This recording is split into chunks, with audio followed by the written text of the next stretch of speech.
Yo Joburg, everybody! Hello and welcome to another episode of GI Joburg. My name is Steve. I'm joined by my buddy.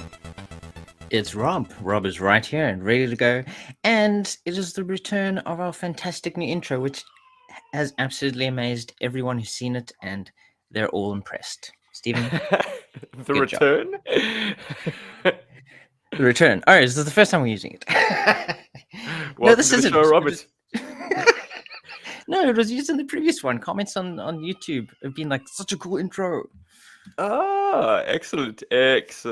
Well, good. Yeah. Well, for those of you who listen to this as a podcast, I shot a few. Sorry, I forget. I shot a little, I don't know if you call it play motion. It's just like an opening sting set to our beloved Nintendo music of the characters assembling, i.e. Shockwave, Scoop, and Storm Shadow. And here we are, another episode of GI Joburg, another podcast based on the celebrating GI Joes. And all I gotta say is it's been YoJoe June, right? It's the 40th anniversary of GI Joe. Yes. So what better time than to engage Warp Factor 10 and jump to hyperspace? Hello there. Welcome to Not GI Joe Talk. It's the Star Wars takeover on GI Joburg. We threatened to do it. We're going to do it. And for those of you here exclusively for the GI Joe stuff, I know I'm like that with other podcasts when they suddenly do a left turn and talk about something else. Feel free to switch off your podcast player in a bit. We're going to start with a bit more GI Joe chat, but eventually we're going to be discussing the state of Star Wars and our fandom of it. What is our current attitude towards something that for a long time was neck and neck with GI Joe as like our favorite things? Absolutely. It was the triumph. And if it hasn't become apparent, yes, it was GI Joe. It was superheroes and Star Wars. And we've talked about Star Wars quite a bit. We reviewed all of the sequel films. Hang on, Rob, did Transformers not factor in its... I suppose Transformers do as well, but I mean, they, for a little bit, but they kind of were ancillary, I think. I mean, I think we only did so much with... We loved the concept of Transformers, but playing with them wasn't always the best. I think it's the whole transforming thing. Yeah, no. I wouldn't say that the characters necessarily helped either. Like, I don't know, man. Transformers, for whatever reason, they seem kind of beige. But then again, like, we imbued characters into army men. I guess I needed the comic book to kind of make the characters more defined to me. Because we got second stringers. We got the Generation 2 guys that just were nowhere, man. They were just around. Just hanging about. And if you haven't noticed by this point, dear audience, someone who is not around with us this time is Paul.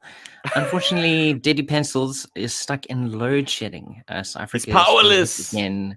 He's powerless to resist the lack of power.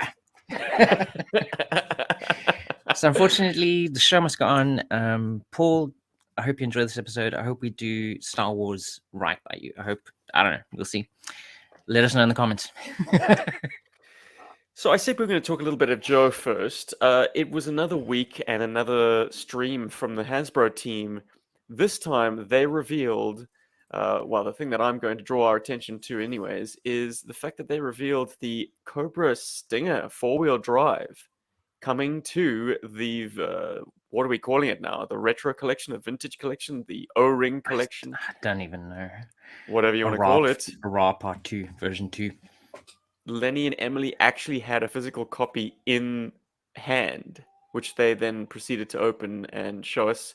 It's plastic-free packaging, everything kind of held in place by cardboard and retainers, which is lovely. I mean, fantastic. Moving forward away, I mean, like, if I just think about all the figures I've ever opened that have been held to those bloody plastic things with tiny little clips and like cable ties. It's ridiculous the amount of stuff that is often in packaging.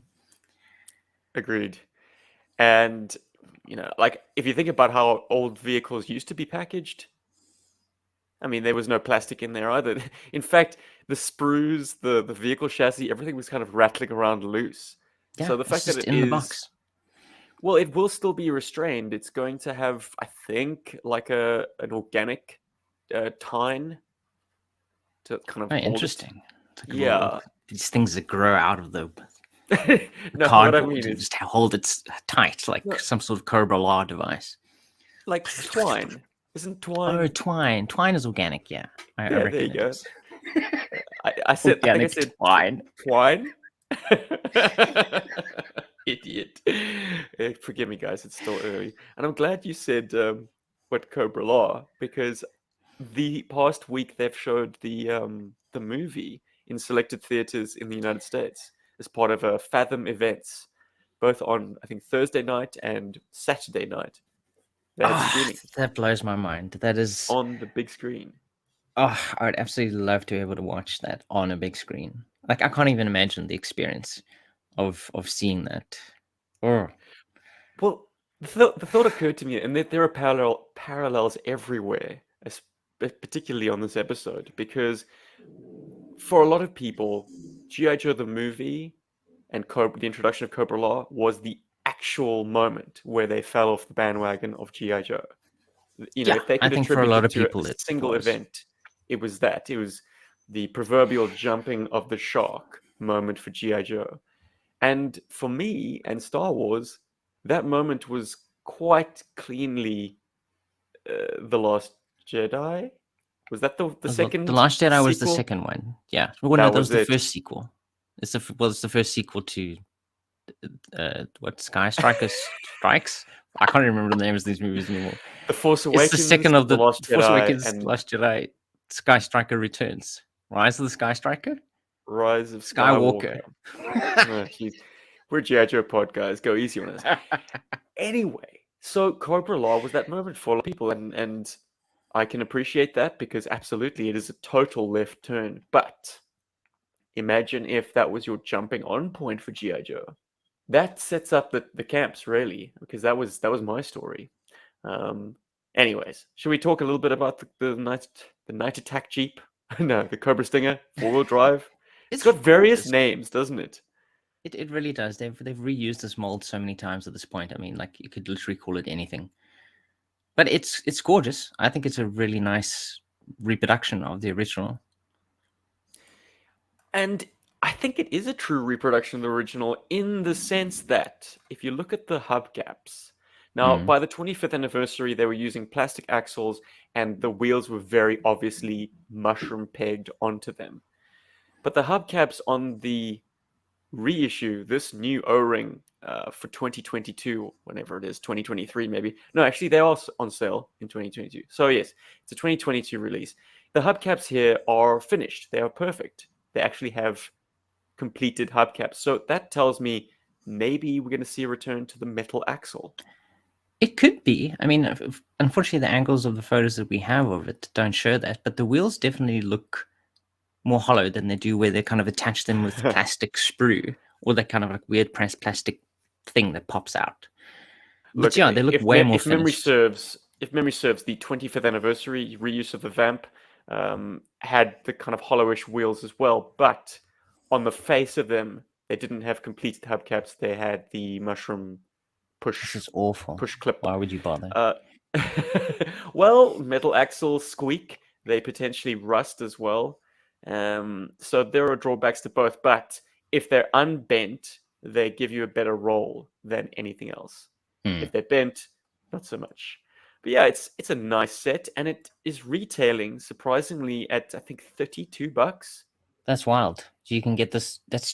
Is that cheaper than the Storm Shadow and Snake Eyes box set? Or is Yes, it the same price? you can get a vehicle and You a can get a figure vehicle. Oh. cheaper than a 2-pack of figures. These are bizarre times we live in, guys. A deluxe Kamakura figure will set you back 35 US, whereas the kind of the regular price of figures is 25 or 24, I think, if memory serves. So like $9 more. And what are you getting in the Kamakura box? Couple of extra swords. Nunchucks, maybe, if you're lucky.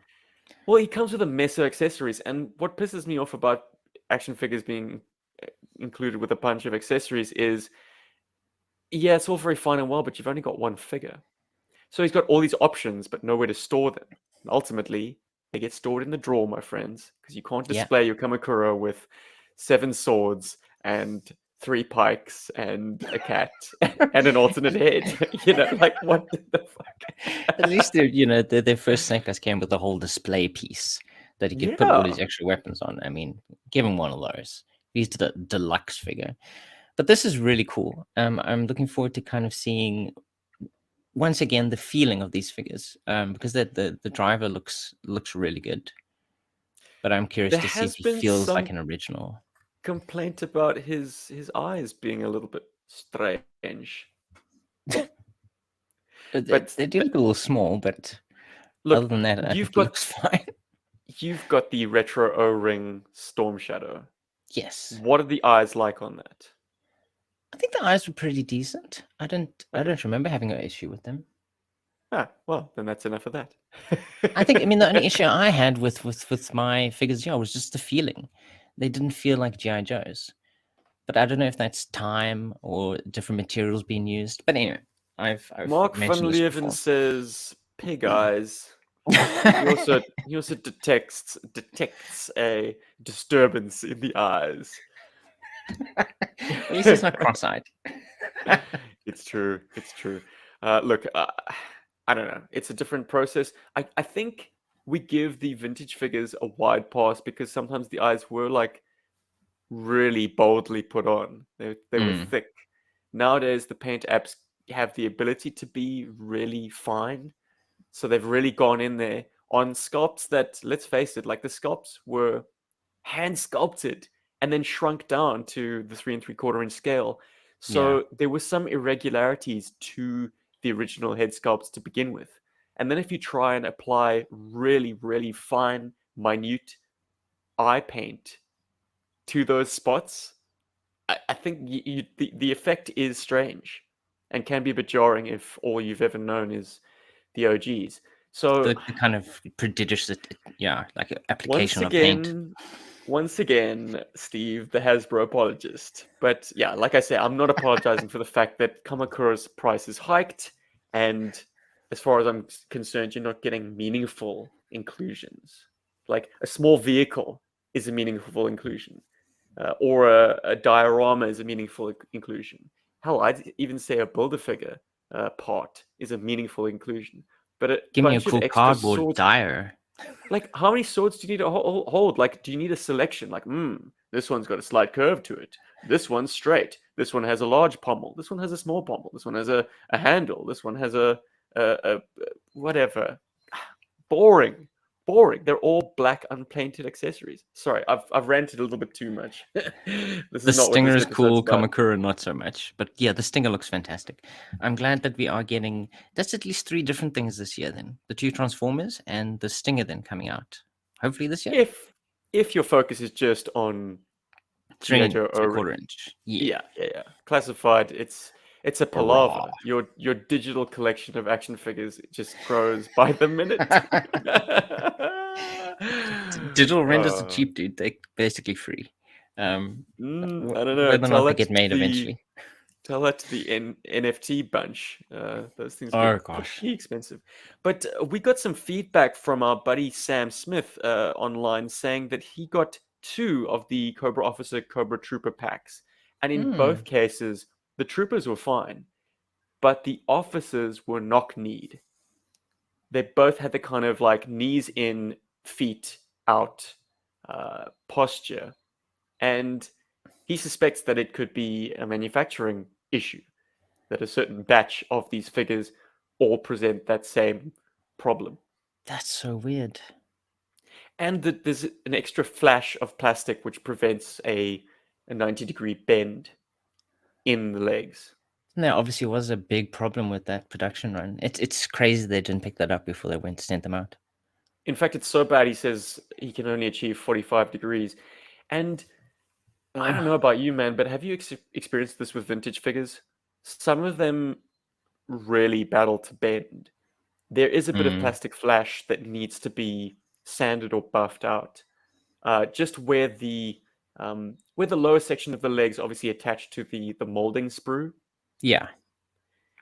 Well, So I they, found that more with the modern era figures than I do with vintage. I think most of my vintage ones at least do articulate properly. I've been very lucky. well, I I speak mainly about those OG guys, the 82, 83 crowd. They Mm. seem to have that flash that really makes a difference. I have destroyed a Steeler. I learned it the hard way. Like I was trying to get that 90-degree bend, trying, crack, and I destroyed the inner Oh pin on the Lord. leg.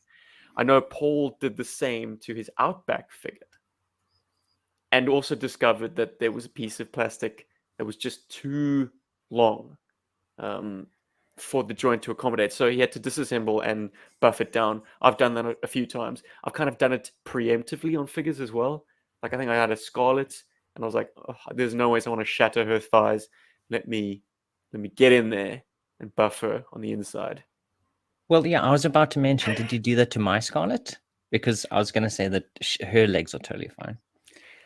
I've done a lot of things to your Scarlet, but getting in there and buffing Buffing down her your inner thighs. leg, yeah, isn't It's one not of one of them. them. So Sam, Maybe in I hope you October. have better luck. It is unfortunate, like that. It seems to be an issue that plagues both of your samples. I'm sure there are more folks out It's there who absolutely are having wild. I mean, if you bought them at the same trouble. time, it's likely, yeah, that they came from the same batch.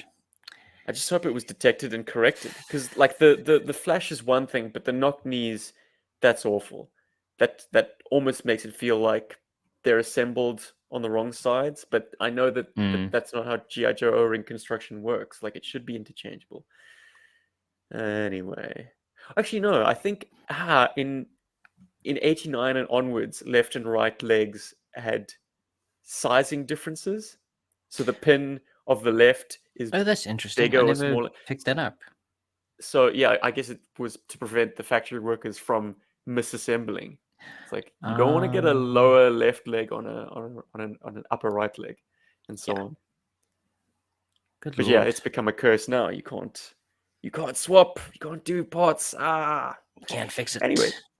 I've got a very interesting question from a new patron. And I think as part of our Joe introduction on this episode, it'd be useful to crack open a little bit of Postbox the Pit.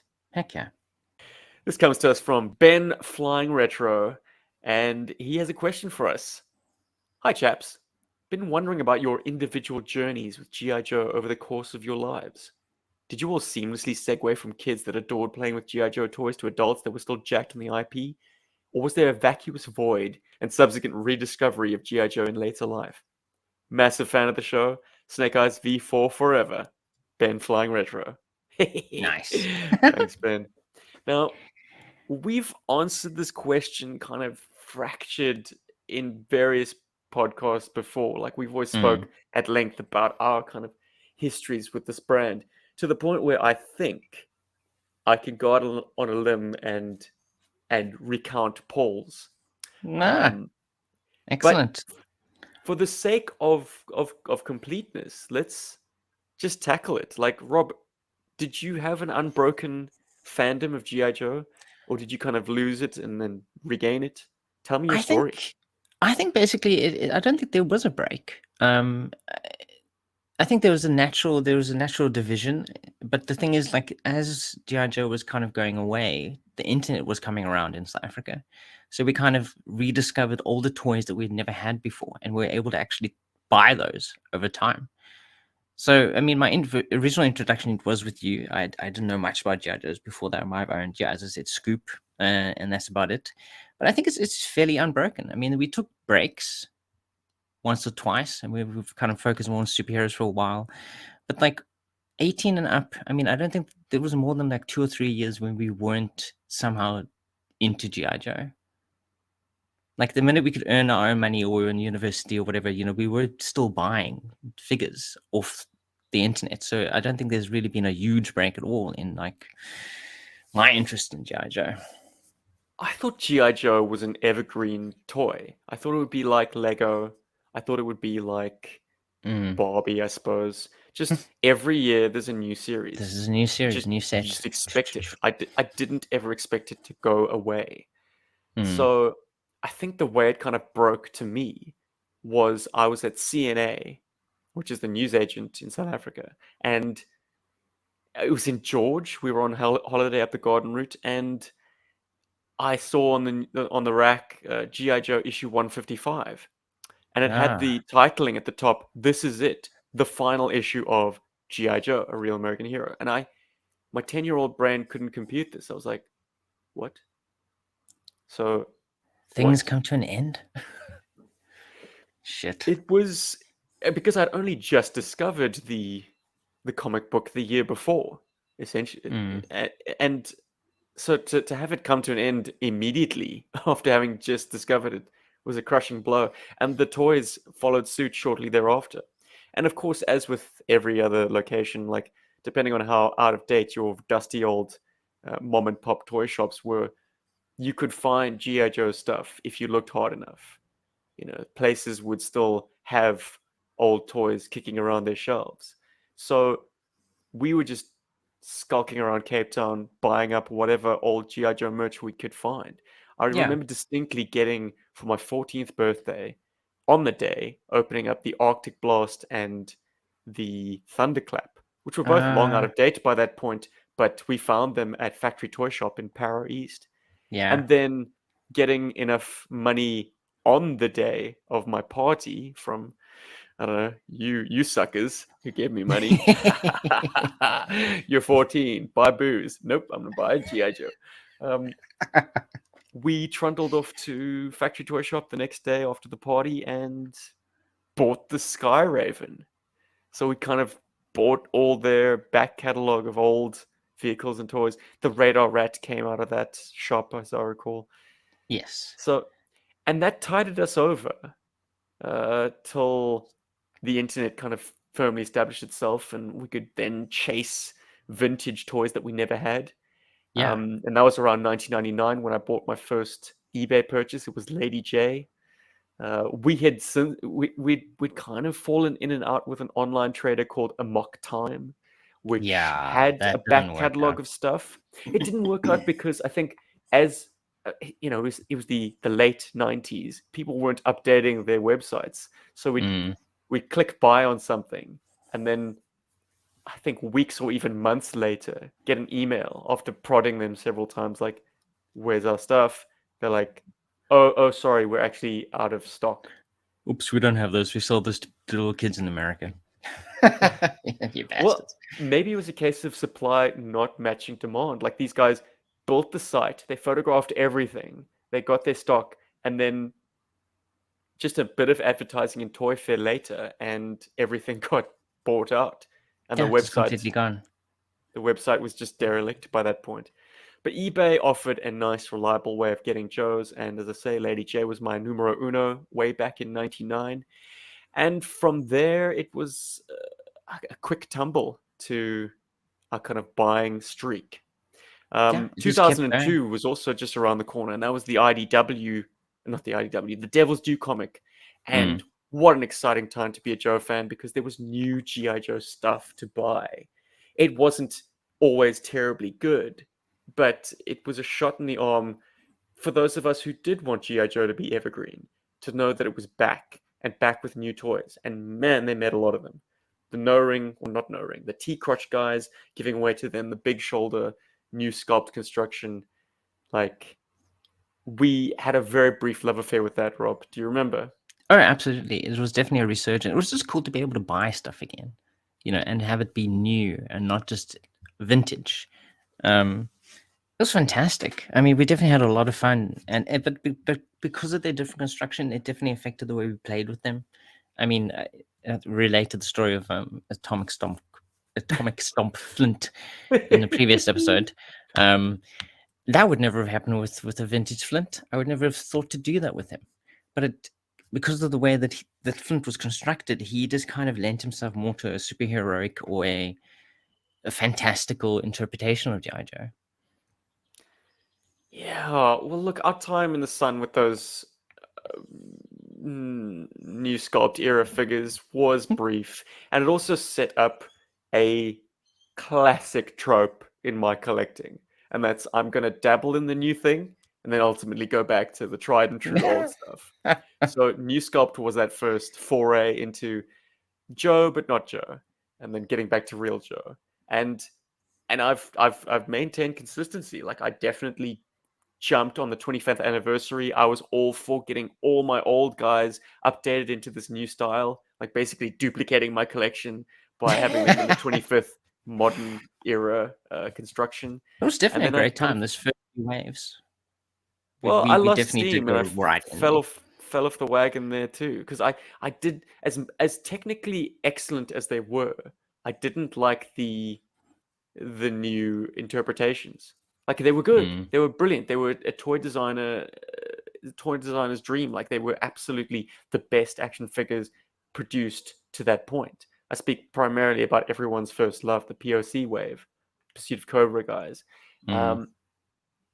But it just didn't have any maybe it was nostalgic resonance that they were lacking for me. They didn't transport me back to my childhood every time I touched them. I was like, oh, this is a modern action figure. This is, just like everything you see in toy shelves today.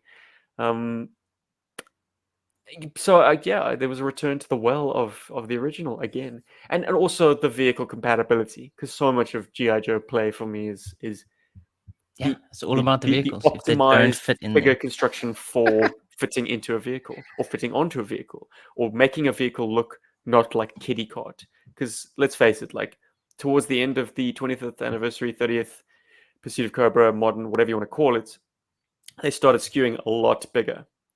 They were they were nowhere near 3 3/4 inch. I mean, from the start they weren't. I think they were definitely closer to 4 inches. But I mean, yeah, definitely the end they were getting bigger and bigger. I mean, not so much that they were out of scale with the first figures, but there was a difference. And yeah, they definitely didn't go in vehicles. It was a very rare vehicle that they could fit into comfortably. ish, and it pained me. It pained me when like to each their own, and everyone collects a different way.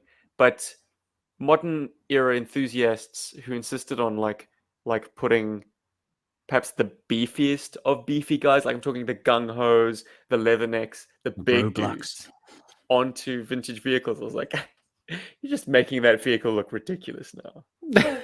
Sorry, I'm so sorry. Like, stick with the modern era vamp. That's a lovely vehicle. It's very accommodating and roomy and makes those big guys look proper. But sticking them in a Desert Fox or a Monster Blaster APC, not my jam, man.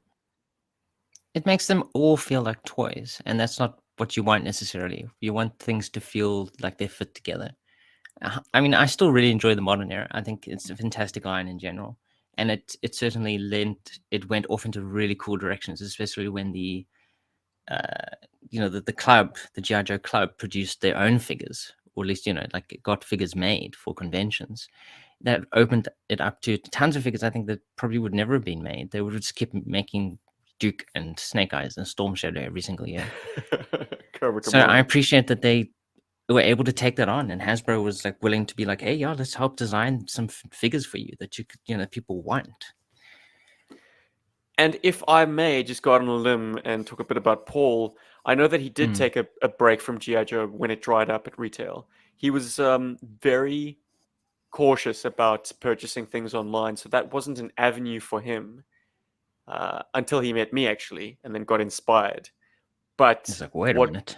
what got him back into Joe, because he bought a couple of the new sculpt guys, and that wasn't his jam either. But what really got him back was the Rise of Cobra movie action figures, because they were available in South African retail, and he went ballistic. He bought everything he could see, and that whet his appetite for the modern construction of GI Joe.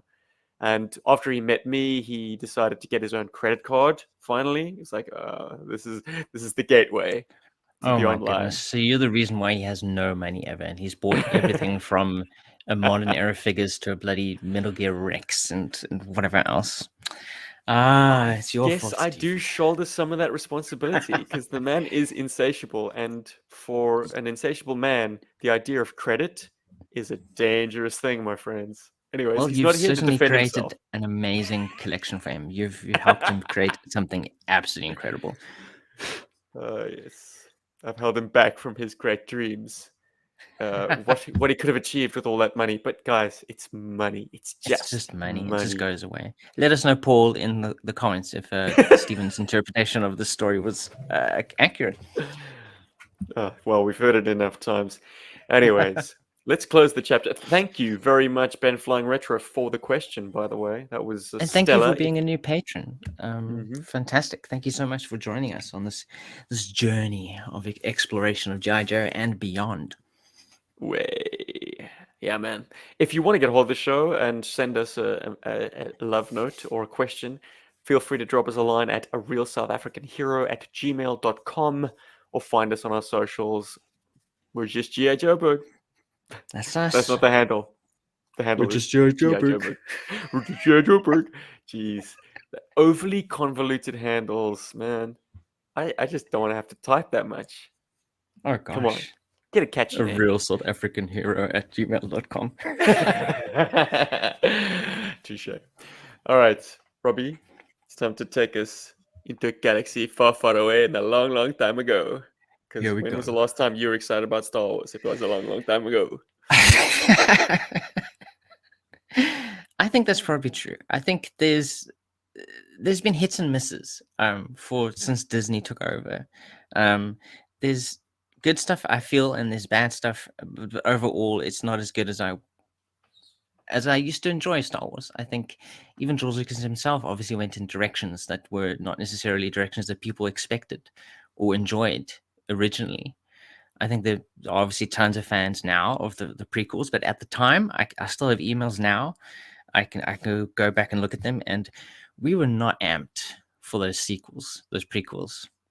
I think Prequels? after prequels, yeah, we were not amped for them. Like after the first one, Really? no, You've we got weren't. We were rose-tinted like, glasses, man, because no, we were my young. dude, Look, we were not. in 99, we were 14 and 15. Yeah, no, the first one definitely for sure. Like it was, we're amped, we're ready for it. We listened to the soundtrack before we even saw the movie, and we're like, oh, where does this music go, and what's going to happen Mm. during this? But by the third movie, we were very jaded. Like I have emails where it's like, oh god, okay, we're gonna go watch the new Star Wars movie. Hopefully, it's not as bad as the last one. Um, Okay, so good. we So Star Wars we taught were us how to fall out of love with things. with it itself, yeah, it definitely did help us learn that you can't love something forever, or that you can, Wow. or that love can be different things. Um, No, don't step back from the precipice. Let your yay be yay and your nay be nay, my friend. If Star on Wars your taught Sith you how, duels and absolutes. thank you. Well, we're Sith tonight because I am going to ask for absolutes. Like at the end of this, we're going to determine if Star Wars gets a passing grade or not. Um, in at least in our fandom, like this. Yeah. Okay, let me just say that anyone who is a Star Wars fan who also happens to be a fan of GI Joe and listens to this podcast, trigger warning, because we're going to speak very honestly and openly about how we feel about Star Wars, how Star Wars makes us feel, and we might be huge detractors in the old end. In which case, if you feel the same way as us, welcome. You're in good company. If you have another opinion, or if Star Wars hasn't offended you yet, and you actually love the new stuff, that's great. I wish I could be like you. But this podcast might be a frustrating listen, so be warned. Yeah. But Forewarned is forearmed. before we get into the negative, let me just share one ray of positivity, and that's in this era of windowless packaging. Let me just say that the Star Wars windowless boxes do it so right. Oh gosh. You're showing me an Imperial trooper, stormtrooper with an amazing Gatling gun. And it It's looks the fantastic. Well, it's the E-Web blaster from Empire Strikes Back, but in this instance, it's the Navarro Cantina from the Mandalorian. Melandorian. The Mandalorian. This is a Walmart exclusive, and Ashoka Tano and Grogu is the sort of complementary set. And there's also a Mm. Flame Trooper, which I haven't seen yet, and Grogu again. They really want to get that little shit out there. Um, spoilers.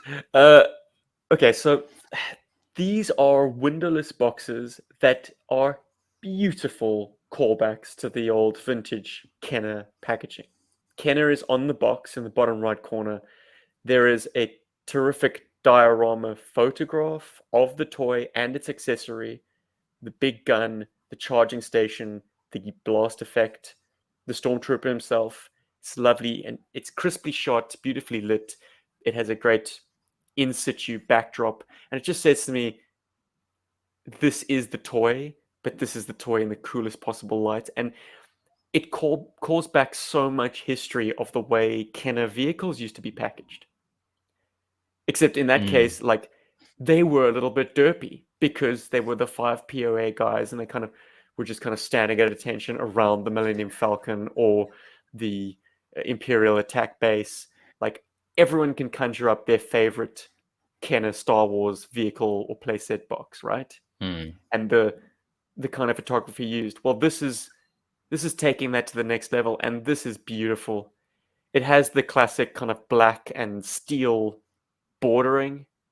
I love this, and it's very, very appealing. I feel like parting with 28 Australian AUD Yeah.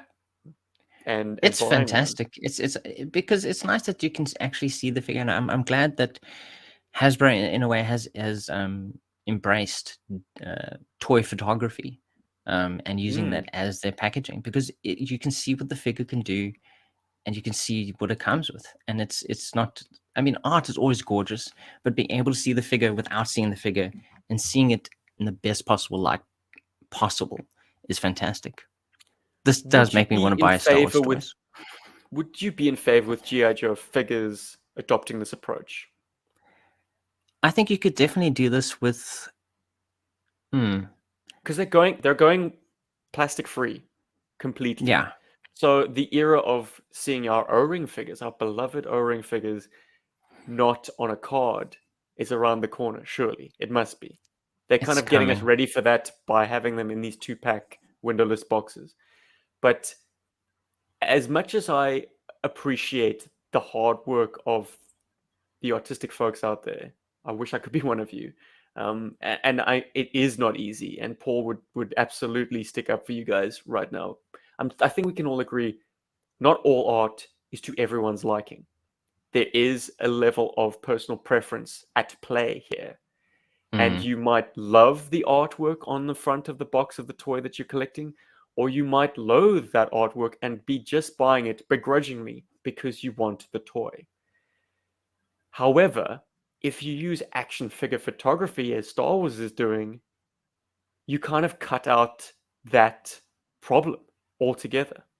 Yeah, because now you can actually see it in action, with the actual figure doing the action. I think I think that's a lot of fun. Rolling it's a good the dice on an art style that is hit or miss. No artist goes out to with the intention to do shit work. Let me be clear. All of the art is excellent. Just not all of it is germane to what we want to see on a GI Joe. It doesn't box. appeal to everyone necessarily. I think it really depends on personal preference. Yeah, so some tasty toy photography. That's getting my vote as the optimal avenue for a windowless box. And Star Wars has shown this to be the case. You want to be able to see the toy without seeing the toy, especially if that is the direction you're going in, where you can't see the toy. You want to at least have some idea of what it looks like before you buy it. Anyways, as I say, you have been warned, ladies and gentlemen. This is going to tear Star Wars a new one. No. Let me not overhype it. But as an introduction, I think the problem with Star Wars for me is twofold, in a very broad sense. Star Wars, the first point is that Star Wars is kind of not special anymore. Think about that space battle in Return of the Jedi. For years, decades even, it was untouchable. It was peerless. There wasn't a single film that we watched that could approach the level of its intensity, its staging, the beautiful way those models were shot, the motion, the energy of it. Like, nothing could touch Star Wars. We rewatched that sequence on our scratchy VHS copy over and over and over again because we just needed that space battle fix. It was inspirational to our toy playing. I remember getting the Star Wars Action Fleet miniatures from Micro Machines, just trying to reenact those amazing space battles. You know, using my camera, using my eye as the camera lens and kind of getting really up close and then pulling the ship out far and then zooming underneath the table like it's the Death Star in a structure. That level of excitement was exclusive to Star Wars.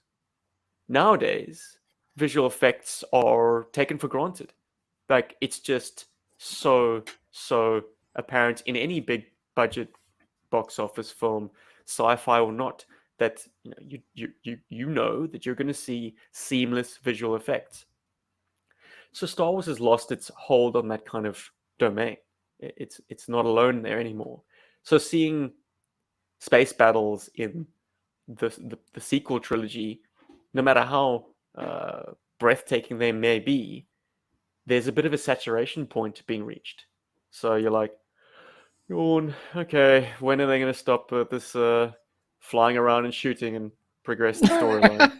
Well, I mean, there's obviously, I mean, not discounting the artistry of the the people who create those sequences. I mean, there's a lot of work that goes into making them. Obviously choosing the direction that the things move in, but it's like in the end, it's all done in a computer where you can do anything, and you are basically essentially restricted only by the amount of time you have to render these images. And I suppose the eye of the director and the people, like how they want to kind of frame these shots and how they want to bring the sequences together. But it feels like often a lot of modern movies just rely on those sequences as their bread and butter, as like the ride. So you're waiting for that to happen. It happens, and then then you move on afterwards. But like that is the focus: is these very easily produced digital sequences, and there is artistry. There is artistry, absolutely, but it's not the same artistry as someone physically creating a model and filming it and trying to figure out the the technicalities and the difficulties of making it work. I feel like, yeah, no, we've definitely come to a point where it's difficult to Star wow Wars people. it just isn't It's not special special anymore. anymore. Yeah. And the second major detractor for Star Wars for me is there's just too damn much of it. That saturation point as well, and the obsession with flashy, glowy sticks. It's like Disney's insistence that the only story worth telling in Star Wars is about guys with lightsabers. That's tired for me. The Mandalorian, for a time, managed to avoid the Jedi, but it's like, nah, we've got to get back to By our. the end of the second season, yeah, like We got to where's that sell dude those with the lightsabers. lightsaber? So yes, the Mandalorian actually is perhaps my biggest breath of fresh air because it it did a callback to the kind of old-timey aesthetic that Star Wars always felt like to us. This is a movie from the 70s, and in spite of the visual effects looking good right up through the 90s into the early 2000s, um, and beyond, like that stuff still looks good. Let me just say, like the classic original theatrical cut of Star Wars still looks good. It's not as flashy as we might like, but there's a familiarity to the beats and the rhythm, which the special edition fucked up, to be honest. And it's definitely serviceable visual effects. I wouldn't feel cheated seeing that. Maybe I'm just an old timer. Maybe a youngster coming into Star Wars would be like, these ships don't really move very much. Like, why aren't they They're not doing doing rolls and much. They're so flips slow. Well, there's a lot of kind of background moving very, very quickly, and the ships being photographed, and obviously the motion control camera moving along a certain plane. But there's a grace to that you can do away with when Those were you're problems creating that these. they solved, that they had to solve to make it look good. There were problems that had to be solved to make it look serviceable, but not just serviceable, but look cool. And they figured that out, and they created those sequences. And It working takes me within back to limitations, of course. It's limitations. It always going helps. to inspire, the greater, I suppose, technical strives to like, how do we overcome this problem? Oh, we're going to chip away at it and really, really put our passion into it.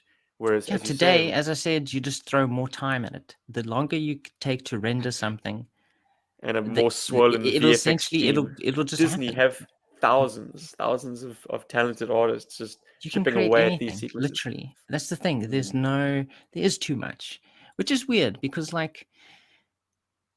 other mediums like comic books have told stories of the characters for decades. and they're still generally quite popular.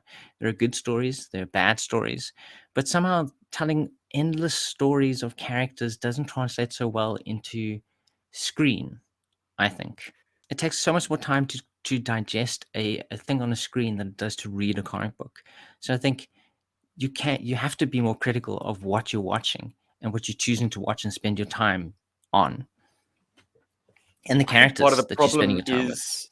is part of the problem is on the one hand you have this shining light of a new character that people have actually embraced. They rolled the dice on the Mandalorian, and it actually worked. We have enjoyed this guy's exploits. A factor that's in the back of my mind always when I'm watching the Mandalorian is this guy's story has not been completed yet. Mm. Whereas every time they go back to the well of a legacy character and provide kind of an interstitial storyline, it has no beginning and no end because those other points have already been established.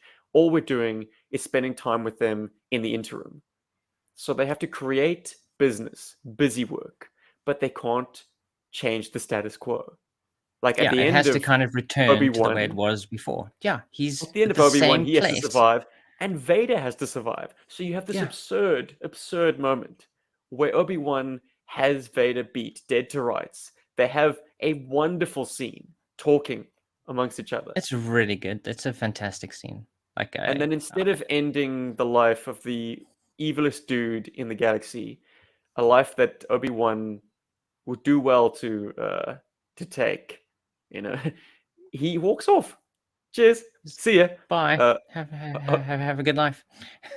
I hope you don't come after Princess Leia one day and intercept those plans and prevent well, ultimately wind up destroying Alderaan.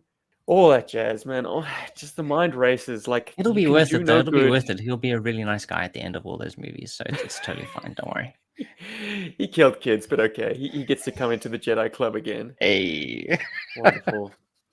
Oh But man. it's true. But That's what why? often these prequels are, is busy work. But Rob, sidebar. Yes. Why? Why could George or whoever was responsible for shooting Hayden Christensen that day, why did they give him that creepy posture when he's posing with Force Ghost Yoda um, and Obi-Wan for the I know, but special edition of he Return of the is like Jedi? really hungry, isn't he? He looks sinister.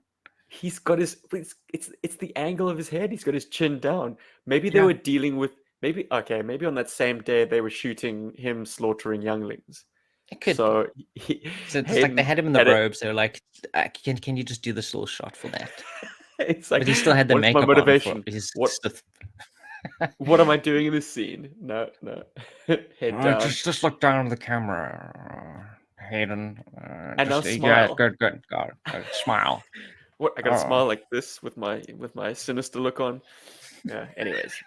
Go watch it, don't kids. worry, we'll fix it. If you wonder what I'm talking about, go watch it. But another bizarreness, and a lot of commentators have mentioned this online, and it's the fact that they do digital de-aging flagrantly nowadays. They didn't do a pass on Hayden Christensen On Hayden. where they do that flashback sequence in Coruscant. And It's weird because they Obi-Wan are looks full on younger. brawling with their lightsabers. It gave me anxiety because like the whole time they're talking about restraining your feelings and not giving in, and all it would take is one little twitch with a lightsaber Mm. in those duels. I mean, yeah, One I small know mistake. Jedi It's the have same. incredible control, but that's just stretching my plausibility a little too far. It's the same as like training younglings or kids with Yeah, lightsabers. That still makes no sense what? to this day. It's like they're all swinging these lightsabers blindfolded. Maybe Jeepers. I don't know. They're really good at the Force by that point because they were raised as Jedi from children. But And anyway, so obviously we have a lot of nitpicks. they had to flash back to Hayden or Anakin with his Padawan haircut. So Mm, this isn't even. I mean, they might have gotten away with him looking a bit aged, if he was the kind of the haggard Jedi Knight that we see in Revenge of the Sith. He's got the yeah, scar. He's obviously seen some shit. But no, they went with the Padawan haircut, and it's like this is clearly Anakin at a very much younger stage than that. So it just made the digital But de-aging it's lack that much wild that flavor. they find so many things to focus on, but they also miss so much stuff as well. Like especially with this de-aging thing, it's so easy to do, and I've seen so many good YouTubers reproduce those scenes with fantastic de-aging technology. Mm. And it seems like it's almost a filter. The way these guys are able to churn it out like the next day. Did you guys Mm. crush it with a team working through the night? No, chances It's are just they one just little dude just sitting at his computer at home, and he clicks render, and it makes it. Anyways, we've got some great chatter in the comments. Chris from Chasing 80s Toys says maybe those were practice lightsabers and they were set to stun, like Star Trek. On says low intensity lightsabers. Oh. Maybe like like they just give you a little like buzz rather than Well, they chop them off. sting you in the bottom like that practice droid that Luke has in New Oh Hope. yes, yeah. Yeah, I mean those look like laser bolts, but no. Ow! Ow! Ow! Oh no. Yeah. Because stun bolts are like there's like circles, aren't they? I mean, they did establish that even in a New Hope. I don't know. We're nitpicking too much. So, Rob, you say that you've looked back over email correspondence, and we were already lukewarm about the The prequels as they were coming out. Mm. I mean, we were still collecting the toys. We were still very. I mean, but we could still separate part of it out. Like I think the overall story, we were like, what's going on here? But they were cool parts. Like the lightsaber duels were awesome. It was just cool to be able to have Star Wars again. I think in general, but but even back then we were jaded. We were like, what's this last one going to be like? Because the previous For one the was like, record, though, I found the lightsaber, Jedi Knights dueling in their prime. Sure, it's exciting, but it does get to the point of ridiculousness. Like watching Palpatine barrel roll through the air, like this spinning vortex of red lightsaber. Watching Master Yoda hop around like some kind of rabbit on speed with a lightsaber, like shit like that, really is ridiculous to me. So I'm actually grateful that lightsaber combat has become very much more, should we say, unpolished. it feels Certainly more in the grounded. I think, sequel. yeah, the sequel trilogy and definitely, I think the fight at the end of Obi-Wan is absolutely fantastic. I really enjoyed that fight. The lightsaber dueling, maybe not the Yes. overpowered throwing of Fucking rocks. rocks. Oh, Jeez jeez. Louise, their power levels are all over the place in the series. Like it's wild. I've seen people do stuff in video games, but like when Vader like pulls down an entire craft, and I'm like, that's pretty cool. But like It's just the earlier, physics of it feels so it's empty. wild. But then also earlier, you threw Obi-Wan into a fire, but then when the fire flares up again, you just stand there and watch a droid take Obi-Wan away when you could have just force pulled him toward you. Okay. Anyway, In case anyone hasn't been spoiled for anything Star Wars, like go no further. I should have made this warning we should have at made the this warning outset, earlier. but like Yeah, we're we gonna were jump all definitely over the show. spoiling We're gonna, things. Like yeah. So stop listening. anything Stop from unhear 1977 what you've just heard. from the last 45 years of Star Wars is game. All right. So, man, my train of thought was yes. So, okay, we jumped off the wagon during the end of the sequel or the prequel trilogy, but boy, oh boy, Rob, like, did we not wear a robe and swing a lightsaber in the theater to The Force Awakens? Come Oh, on, absolutely. we were. I was very excited. Like it's just it just brings you up. It just fills you with so much excitement that here's new Star Wars. Like what is going to happen next? This is new stuff that's coming. And I think it just taps into something, I don't know, maybe not primal, but emotional, beyond the logic, beyond the thinking, which I think is what fandom is. It's you love something despite its flaws, or maybe because of them. But yeah, no, Force Awakens. I mean, if you go back and you listen to our podcast where we do talk about Star Wars, I was very excited for Force Awakens. I thought it was really good when it came out. I enjoyed it quite immensely, and I think I rated it quite highly, actually. Look, I was absolutely pumped. It was grab you by the balls Star Wars stuff. Like when it hit, it really hit, and seeing it in the cinema with your friends in that kind of wave of euphoria. Um, I remember I did have a robe on and I did have a blue lightsaber, and at Yeah. the beginning of the screening, I ran to the front of the theater and said, "Come on!" and got a great cheer out of everyone, which is fabulous. But I think maybe I was high on my own shit because, like, the come down was pretty quick. I think by the time I'd seen it a second or maybe a third time, but possibly a second, I was already like, I don't know. Hey, this is strange and doesn't make me feel good about the way Han Solo was dismissed and fucking Rathtar's on a freighter and like. I don't know if it's that as we get, I don't know if it's a getting older thing or something. We become a lot more critical of the stuff we watch. But Yeah, maybe it's there is that. Maybe the it's you become possibility that overly critical. Star Wars was always goofy. It never made sense. There were Well, I always mean, gaping plot holes. It Ewoks. was always a case of like, look over here, now look over here, now look over here. And This J.J. thing Abrams, happens. bless his cotton socks, he was just being consistent with the way Star Wars has always been. Maybe that's it. Maybe that is. I mean, he did his best to kind of honor what he felt Star Wars was as a Mm. huge Star Wars fan himself, which he said as he was making those Star Trek movies. He was a huge Star Wars fan, and he definitely brought a lot of Star Wars-ness to his version of Star Trek. Yeah, yeah. They say that Star Trek for JJ was his audition This is tape. his audition to be able to do Star Wars. Hire me, Disney, please. Yeah, Look here, I can make anything to Star Wars. I can make anything exciting, even Star Trek. Bleh. I'm a fan that of Star stupid Wars. thing. You Why have I been hired for this? don't 'Cause make I me need to make activate a my paycheck. brains.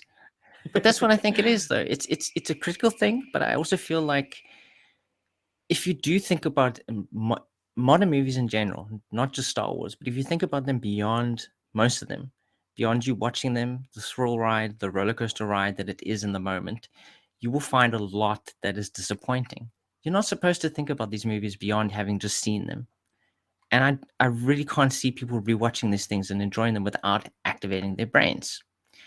Because if you activate your brain and you think about these things a little bit more, there are just so many inconsistencies. Like even the Obi-Wan series adds interesting stuff, a lot of emotional stuff, because obviously George in the prequels, there's not a lot of emotionality in those movies. I think the biggest emotions are probably right at the end.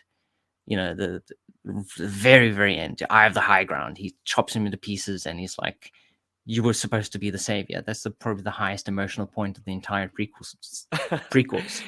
So there's an Asian green called Choi Sum, which Kim and I enjoy purchasing. But every time we're in the supermarket, I say, "You were supposed to be the Choi Sum one.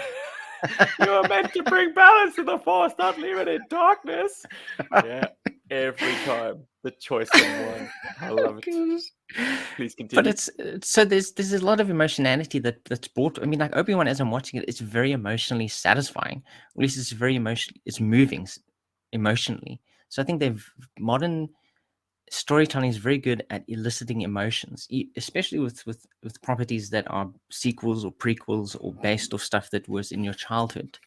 Sometimes But I the think wrong if you emotion, though, Rob. Like, I think the Force Awakens was harmless enough. It was exciting. It was a thrill ride. It didn't really move the needle in terms of my passion for Star Wars. But if that was true of the Force Awakens, the the Last Jedi made me a Sith.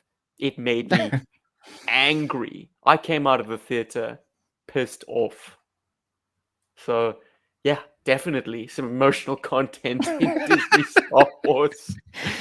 The wrong kind. And to because this that's day, the thing. If you're friends, thinking I as have you're not watching it, watched I've not that's watched good. That's good. Skywalker, the third one, whatever it's called. You don't have to. Last Sky Killer, Star Striker. I don't know. You Hey? really don't have to. That is fantastic. Though I'm actually very happy for you that you have never watched that movie. You don't have to. It's ridiculous. Somehow, Palpatine has returned. Oh, what? What now? You mean the dude we threw down that shaft Oh that yeah. died in the dude's? Okay. Hans But Chow, never forget. Thought of not being with you, I can't breathe. I'm haunted by the kiss that you should never have given me. My heart is beating, hoping that this kiss will not become a scar. who wrote this shit? To quote Harrison He's a Ford, poet. George, you can write this shit, but you can't expect a person to say it. So, man, look, where are we jumping to? We're talking prequel, We're sequels, all over the everywhere. place. But anyway, so right at the front, you said there were two things that there were two Yes. things. So you Star Wars you is no stated longer the one. special, Star Wars is not and special. there's too much And I think of we've it. gone over this a lot now. We've cut. There's a lot, and there's stuff that keeps repeating. They start, because they have to fit in between things. They have to start the character where they ended, and then bring them back to where they were for the thing to fit into the next thing. So there's too much of it, and it's busy work, which I think is a good summary of that. There's so much of it that it's just busy work. It can give you cool We knew moments. this would happen though. When Disney acquired Lucasfilm, I think it was 2012, it was 4.1 billion to the man, cha-ching. We knew that the results of that would be more Star Wars content, that Disney would mine it for all it's worth to recoup their money, of course. But Disney is in the business of making media. They just churn it out.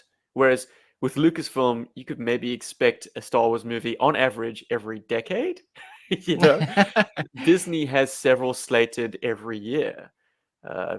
Between the TV and at shows, this point, the there's animation, TV shows, and the dozens films. of TV shows.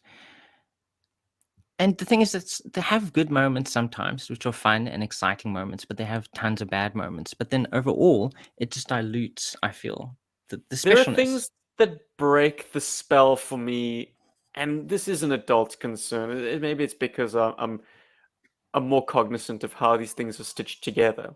But I feel like in the Disney process, there's a disconnect between the script and what the director is doing on the day with the actors, and then what the VFX team is doing behind the scenes to embellish the scene that it's set into.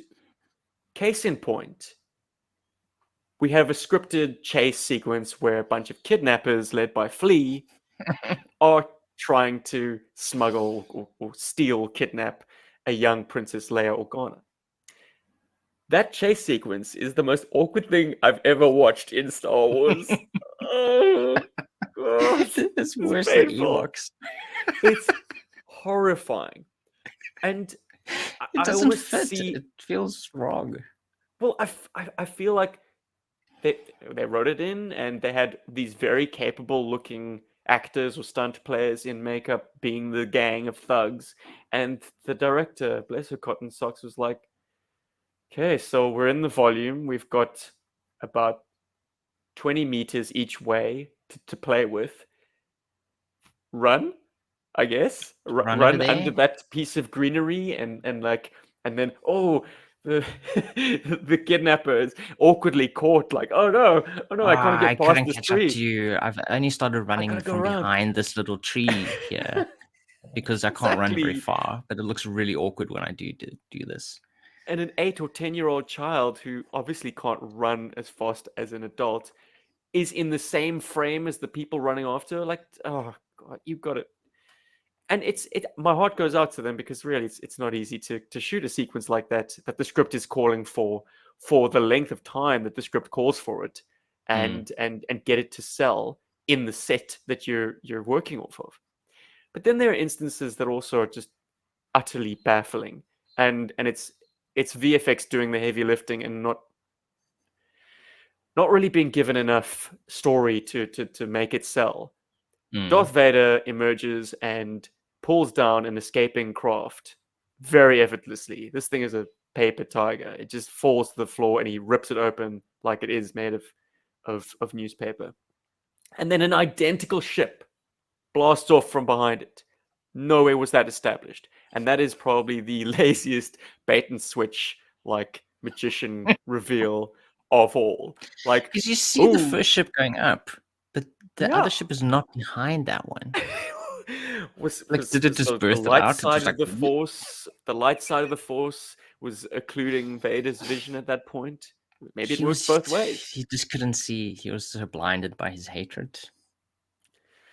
Anyway, so that's an issue that I have with like a disconnect between the script and what that calls for, and ultimately what the VFX team have to produce. It's like, okay, so I guess we'll just have the one ship take off and it being pulled down, and the other ship take off. Like, don't think about it too much. But something that I really could not help but think about, because it was so embellished, was the finale of the show has an opening with a space chase, which we've seen this a couple of times before, and it's not good. They got it right in Empire Strikes Back for a number of reasons. They have not gotten it back. They've not gotten it right subsequently. So a ship is being chased by a Star Destroyer, and it's exciting. The ship is maneuvering, trying to get away. The Star Destroyer is mercilessly pelting with fire. We get a bridge shot of Vader telling his subordinate, increase firepower. So it's evident that he wants to destroy that ship. He's shooting to kill. He's not pulling his punches. It's not a case of like, let's make a show of force. We actually want them to survive. There's a tracker on their ship or something. Nothing like that is established. So we have to assume they're going in for the kill. He wants Obi-Wan dead and all the potential rebels on that ship dead as well. Then we cut to the interior of the ship, and they're obviously having trouble with the hyperdrive.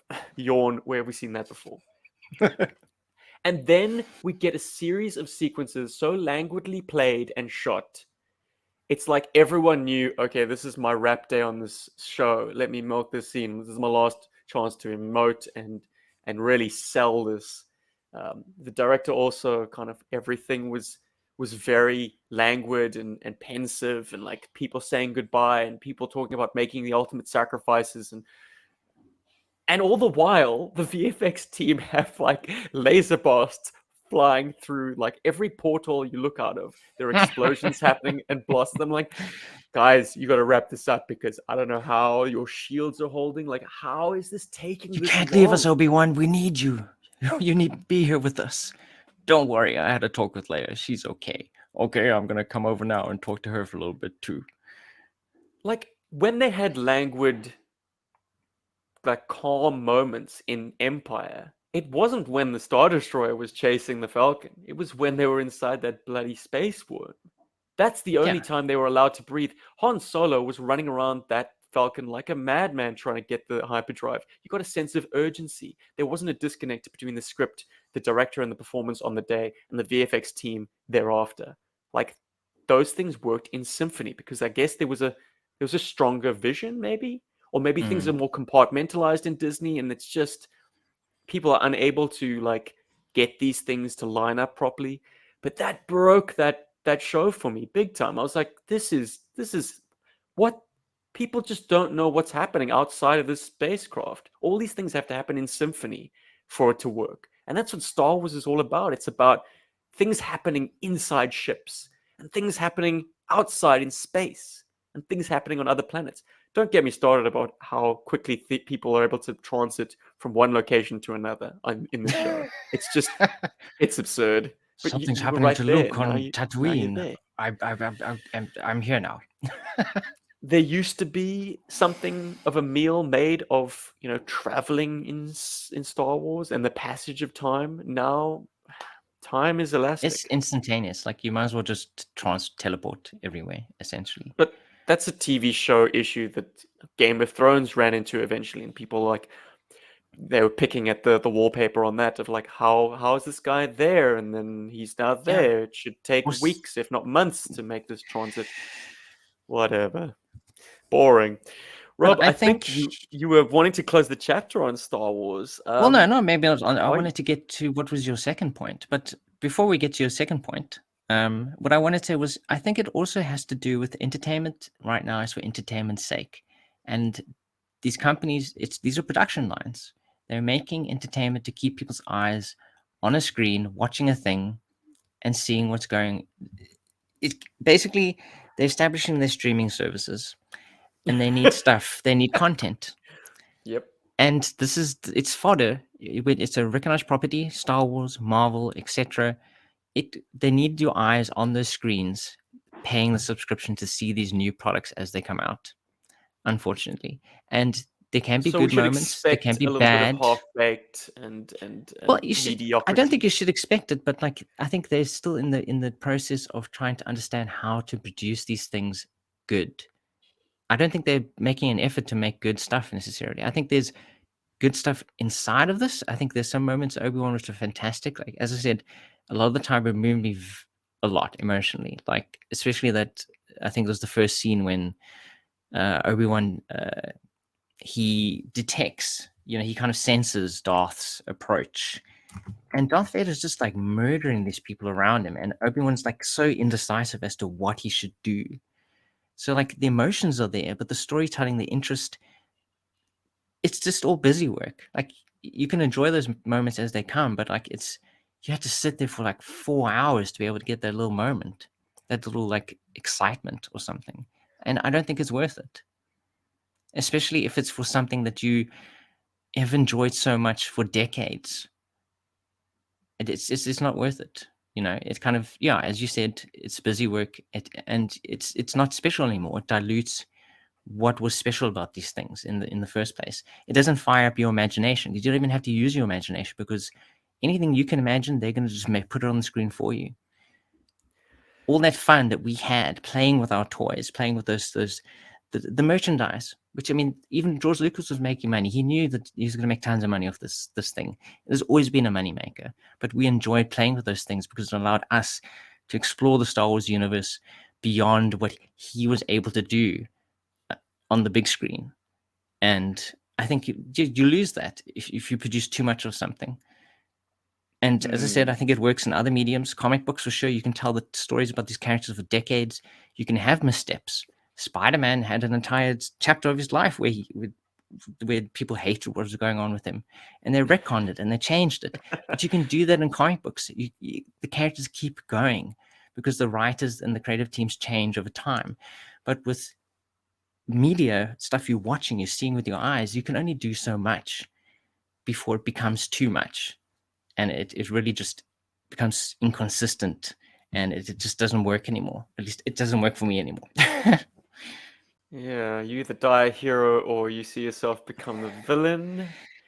That line Like is, yeah, prescient. it is applicable to Star Wars in the sense that, well, the inverse is true when it comes to to Boba Fett.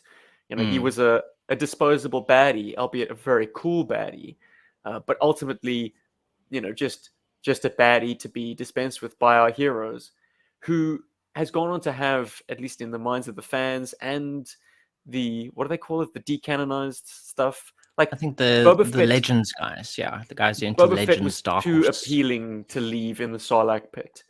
But Mm. my goodness, canonically, cinematically, Disney, Star Wars University, they should have just left him, because nothing he did in Book of Boba Fett endears me to that character at all. And I'm pretty sure I speak for the majority of OG Star Wars fans. What did the Book of Boba Fett do for you? It robbed the myth, man. Let the guy rest in peace. All the all the cool of the character of Boba Fett has been quite seamlessly transferred onto the Mandalorian. Like, we've Yeah. had a substitution there that we actually didn't mind. It's like you're, making sweet, sweet love to one person, and then someone else slips in, and the other person ducks out the back door, and you don't notice the difference. You're like, okay, you're different, Very but cool. I still like it, I'm so enjoying this. It's going let's good. It's going carry well. on. Yeah. And then the So, other one comes back into the room, and you're like, wait a minute. but the other one Wait a doesn't minute. look like you, like you remember them, The and new they're one's doing better. different things, and they're acting different ways. It's like, you used to talk dirty, now you're trying to be all nice and sweet and shit, and like good to me, and good to the people of Tatooine. I'm like, ugh. You're a Just, bounty hunter. You kill people. No yeah, disintegrations. man. Just fucking throw me in your cargo hold in a block of carbonites. Treat me You bad. made me watch another season of this. So Book of Boba Fett was like stank-tastic, man. And also, like, another example of like a disconnect between the way things are shot, and like, will we not notice the fact that they kept recycling extras in that final battle? They, bless their cotton socks, whoever choreographed the action. I think they were just They did their best they with the extras they could afford, mm, you know. But obviously, there just wasn't enough variety in the outfits and whatever else I don't think there to was make enough it look less planning. obvious. But but this is true of what we can expect with these being TV shows. There's less scrutiny, there's less money. And so these faux pas, we just got to learn to live with them as I like think those are charming. that's a bad excuse though. I mean, they've produced good television for decades on low budgets and with tighter schedules. I mean, Star Trek, they week to week they were producing new episodes, and they would, they'd create the visual effects, they'd put it out there. I think their turnaround on an episode was 2 weeks. They'd film those Wow. things, they'd do the the special effects, and then a couple, like 2 weeks later, the episode's done, it's out. You can do it. You really can. There is really no excuse for bad. For you, it's just it's the there's no excuse. I feel, especially these days. Like we can do so much. The possibilities are endless. So here's the $1 million question, Robbie. Star Wars will ultimately come back to the big screen. Will you watch it? Or will you be like, I can wait for streaming? Will you support this ties back to our topic last week, or subtopic. Yes. Will you support Disney with your dollar? Will you I add think to that box office when total? it comes to Star Wars, no, I don't appreciate where they've necessarily gone with Star Wars. Unless my bosses pay for me to go and see Star Wars, I will not personally pay to go see Star Wars. I might even actually say I don't want to go and see this, depending on the trailers. Mandalorian the movie? Oh gosh, maybe I'd watch that.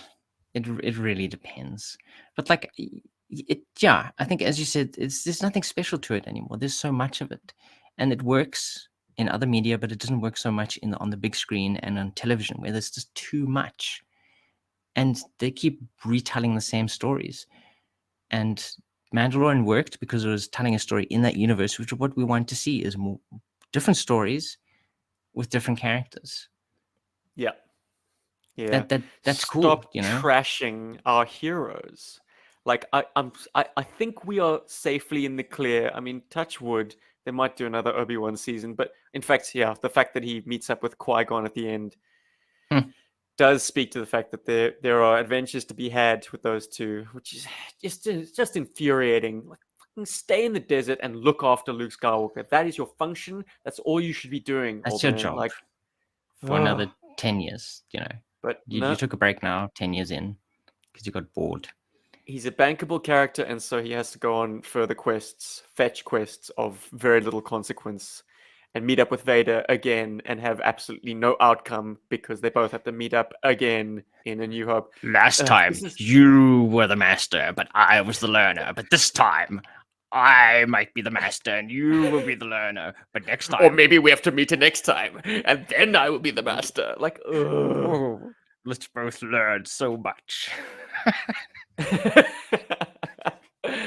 Anyhow, like the people have pointed to the line in Jedi that when Vader says to Luke, Obi-Wan once thought as you do, which kind of alludes to the fact that Obi-Wan also tried to turn Vader back to the good side. And we don't get that obviously in the prequels. So a plot hole that George Lucas started is being addressed by Disney when it didn't need to exist in the first place if they just got the prequels right.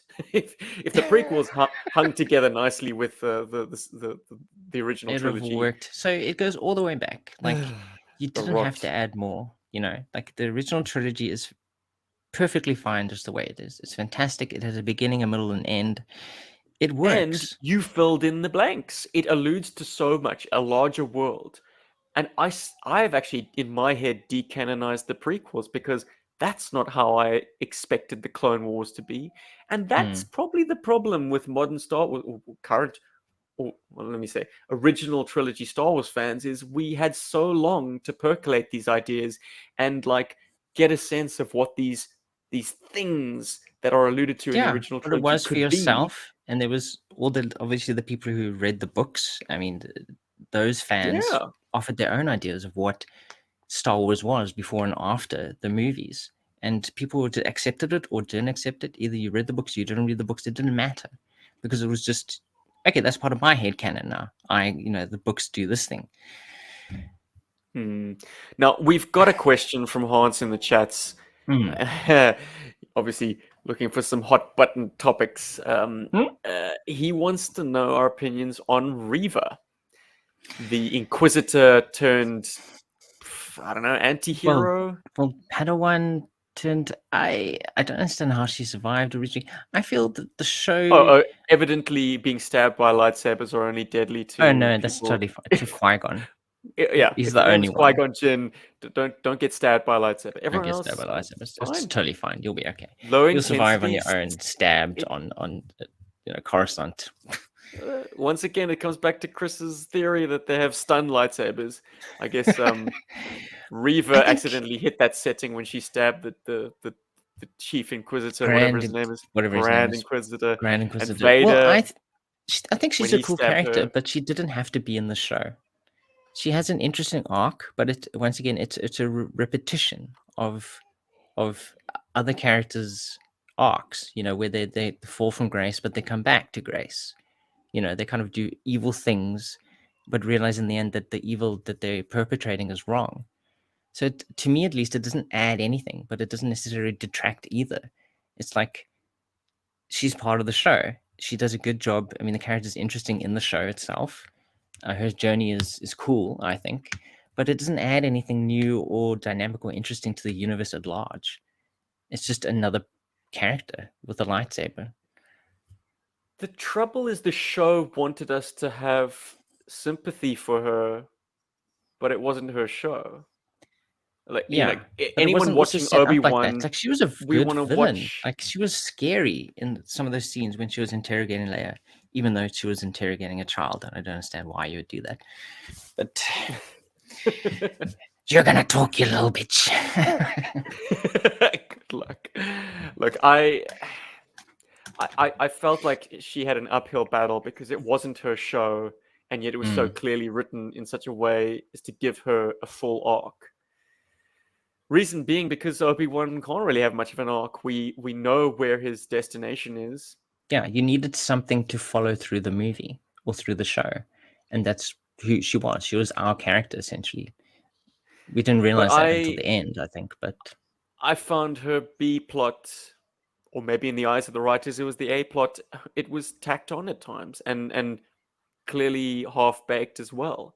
Like we have no explanation really for how she joined the dots that Luke Skywalker is Anakin Skywalker's son and he's on Tatooine. Like, did she manage to glean all that from that intercepted hollow pad, whatever you call yeah, it? Maybe that she Bail got a pod. Organa sends. Oh, I think you're captured. Be careful We that they spend so don't much find out the time boy on with like, Tatooine. if she was really supposed to get our sympathy, like we needed to see her healing, we needed to see more, spend more time with her. Like this was Obi-Wan's show, and to have an alternative kind of plot line running parallel to his was a mistake. Like Well, it's anytime you're not with Obi-Wan, you're like, I'm wasting cinematic time. I think I'm gonna go to the fridge and get a beer. Like this well, is not it's what like I'm here they've to done see. in other shows in the past. They've done it's like a backdoor pilot. So they introduce a character that Yes, they want to tell their own very show good. with, and fine, go tell her story. But you don't have to have her be in the show necessarily. Like she doesn't have to be set up as the origin in this thing. Make it feel more organic and more realistic. Uh, you could have done that, but yeah, it did feel like, where's Obi-Wan? What's he doing? I want to see what he's doing. And she's there. So she's interesting, but she didn't need to be in the show. The other problem, and it's time GI Joburg gets controversial. I take issue with anytime a acting style feels too contemporary in Star Wars. Case in point, OG Star Wars, for better or for worse, had a very stagey, very old-timey performance style.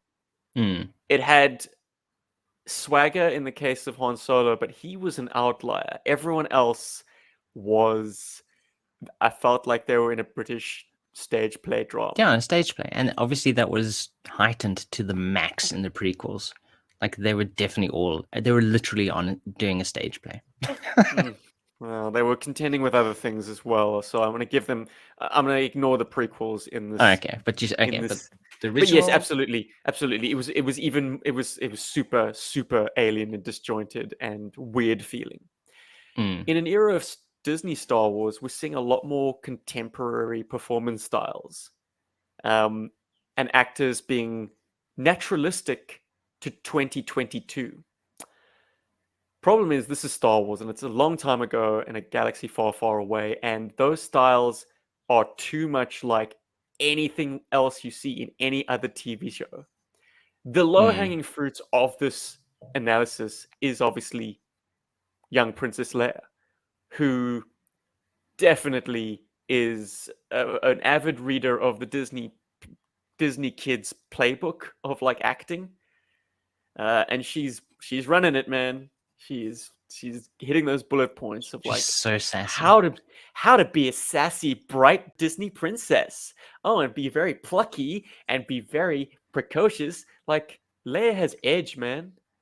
She probably would not have been a bright, happy Disney kid.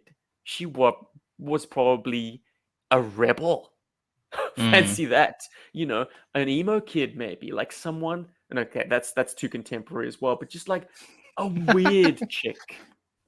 A strange and Yeah, like sticking with reclusive- herself, because she feels maybe out of place because she's adopted and she knows she's adopted.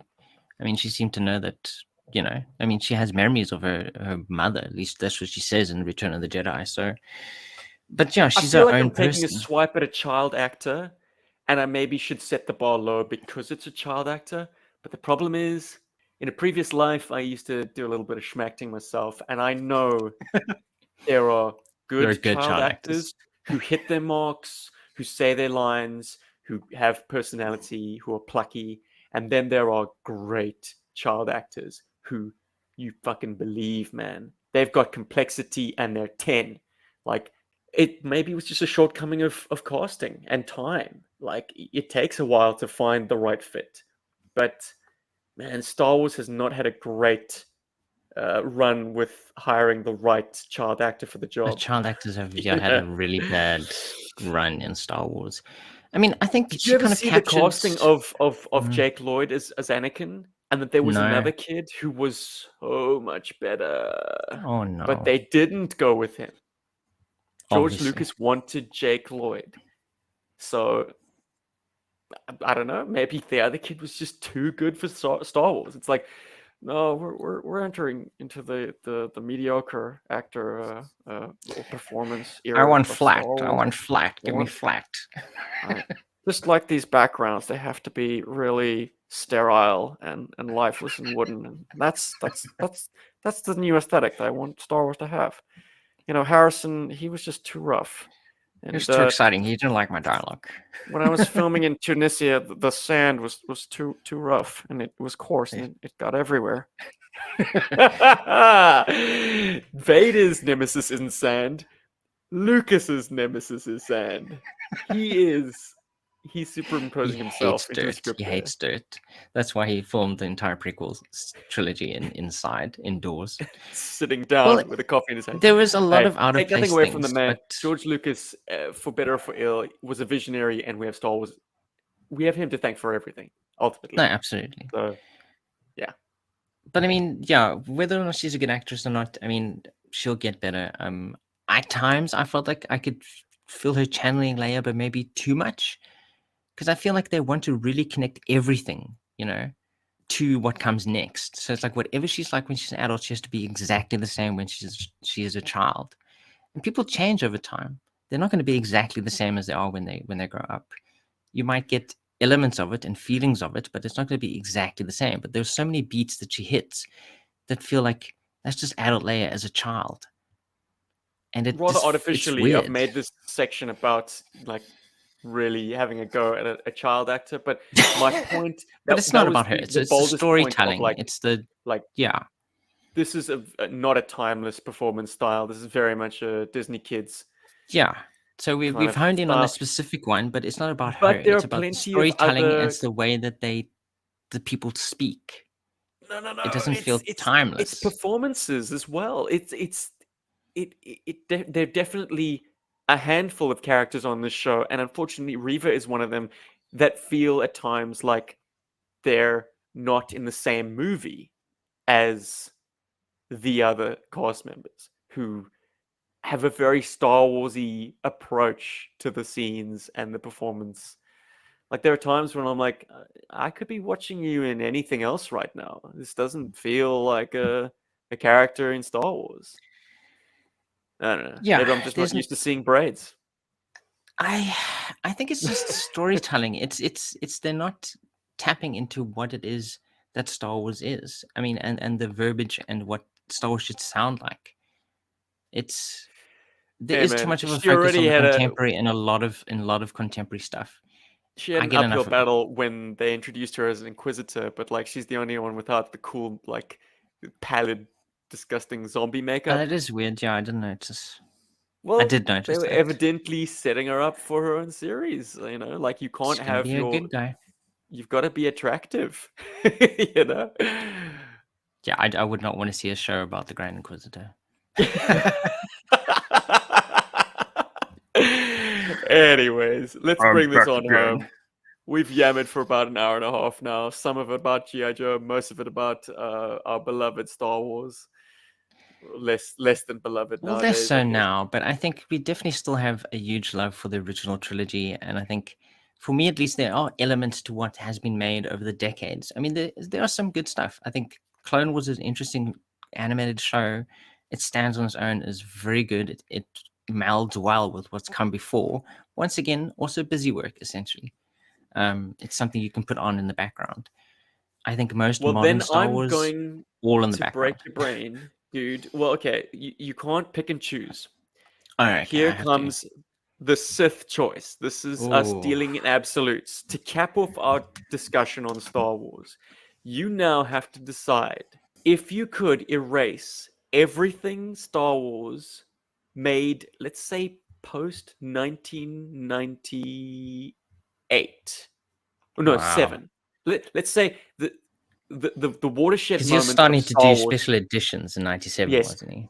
when the special edition was released, that is a moment in Star Wars where things questionable were starting to happen. If Hmm.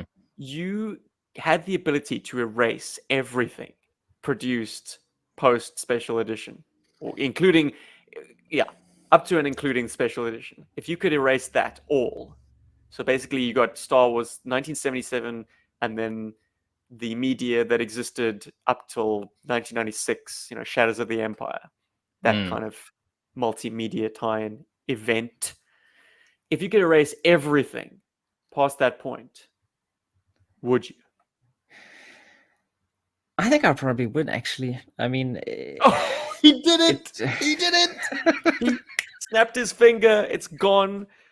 it's all The gone. vast majority of Star Wars gack that exists in this world is gone.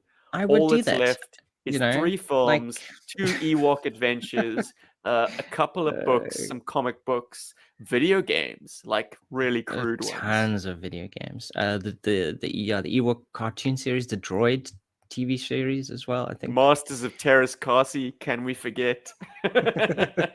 Dark Forces, remember playing that? Oh God. gosh, yeah. X-Wing. X-Wing, X-wing, TIE Tie Fighter, Fighter, and X-Wing versus TIE Fighter. Whoa! fantastic, good times. I think I would, because I Jeez. think it's more special the less there is. I think it comes back to what you said.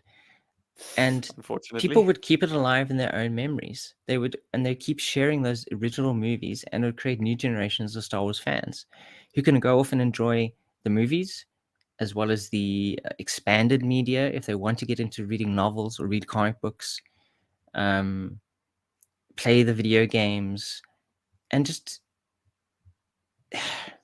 yeah, I think I really would though, because I feel it's nothing has necessarily added anything to my enjoyment of Star Wars overall since then.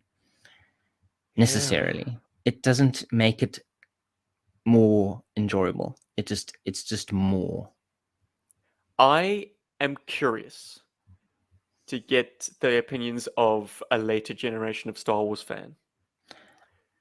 Yeah, no, for sure. I'd be very interested to hear people who, because like prequels came out, we were 1999, what was 16, 17, or 15, 16.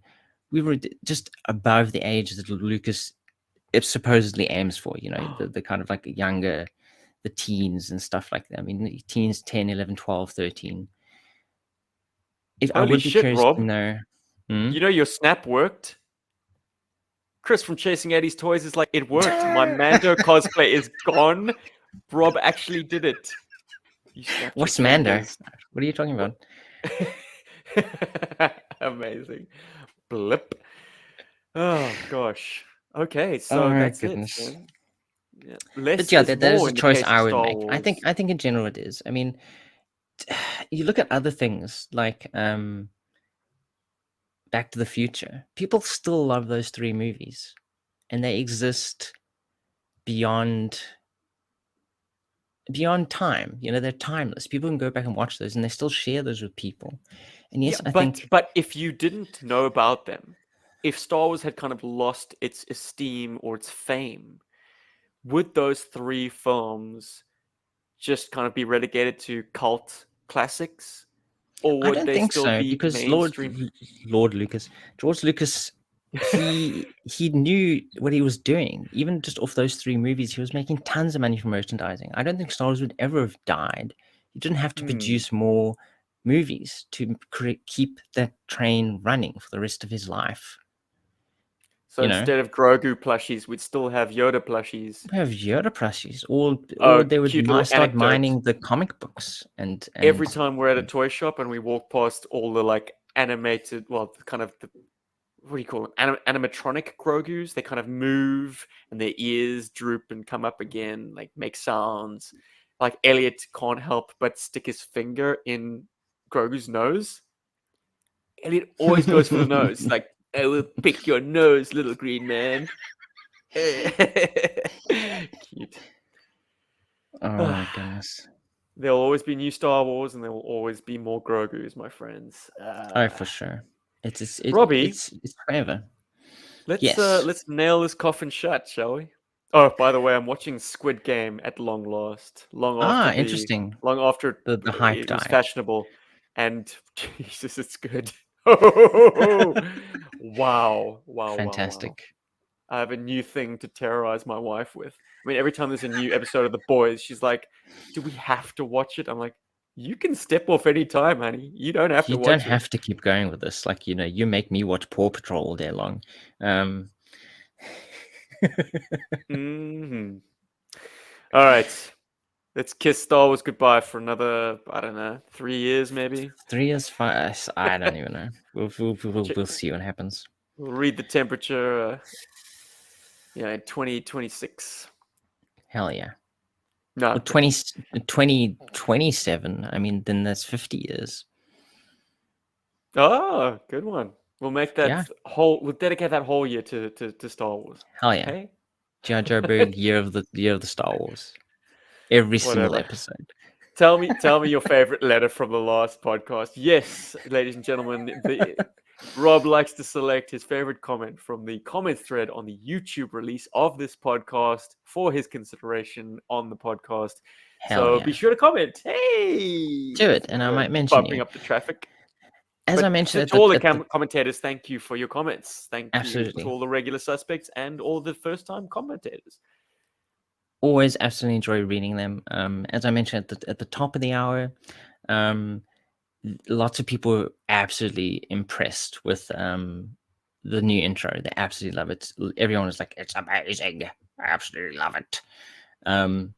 But coming back to the Patriot, M. Nop commented, "I have such nostalgia for my Patriot. I still have a minty one from my childhood. I'm legit going to do an amateur review just to counter Rob's opinion. He inspired me. Well, Mnop, I'm glad I inspired you, and I'm looking forward to seeing it. I'll probably still hate the Patriot, but at least I will be able to see someone's opinion of it who actually likes it, and why Curious not? though that he said that he still has a minty one from his childhood. Now Oof, those so things, in he my loved it mind, so much he didn't play with it. they're non sequiturs. Yeah, exactly. Like it's minty and it's from your childhood. So either you were a Which very is it? particular child and kind of just displayed your toys, or you just absolutely ignored it and didn't play with it. Well, I'm gonna keep my eyes peeled. Mnop, if you're listening to this, if you stay this long, I will continue to look out for your video on the Patriot, and maybe I will do a reaction to it. I think that's a good idea. Mm. Thank you to As everyone who always, stayed with us this long. Yeah, yeah, the Berg Force in the chats. We have been enjoying your comments. I hope you have enjoyed your time here with us live. If you'd like to join the show live, join our Patreon squad, the Berg Force. You can be like these Berg fine folks Force.